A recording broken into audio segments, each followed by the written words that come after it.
ल स्वाटहरू यस्तो क्वेसन छोडेर आउनु हुँदैन है, एक्जाम आइसक्यो सिक्नु पऱ्यो यस्तो क्वेसनहरू। के भनेको छ भन्दाखेरि यहाँनिर कुनालले चाहिँ 50,000 2 वर्षको लागि कमर्सियल ब्याङ्कमा हाल्यो अरे 8% इन्ट्रेस्टमा फर ₹100 भनेपछि 8% पर भनेको 8% नै भने हो होइन।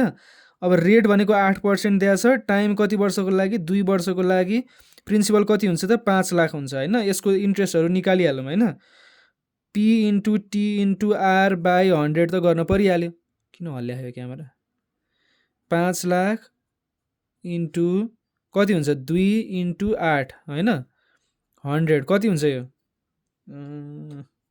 यो काटिन्छ 8 टु जा 16 16 5 जा कति ल भन त गोचुर 16 इन्टु 5 मैले भन्दा चाँडो भन त ल 80 भनेपछि यो कति हुन्छ 80,000 हो क्या 80,000 हुन्छ होइन 80,000 चाहिँ इन्ट्रेस्ट आउँदो रहेछ 8% मा 2 वर्षमा।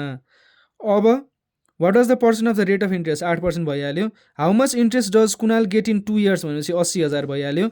If he divided the interest between his two sons Ram र Shyam in the ratio of 3:5 रे 3:5 मा 3x प्लस 5x लेखिहाल्ने 80,000 बाँड्ने हो यसरी बाँड्ने है। अब यहाँनिर 8x is equals to 8,000 80,000 x is equals to 10,000 एकजनाले 10,000 पाउँछ भन्छ गोचोहरू त्यो होइन है स्वाटहरू यहाँ र यहाँ डिभाइड गर्नुपर्छ। अब 3x भनेको कति हो 10,000 इन्टु 3 भनेको 30,000 एउटाले 30,000 पाउने भयो अर्कोले 5x गर्दाखेरि 50,000 पाउने भयो है।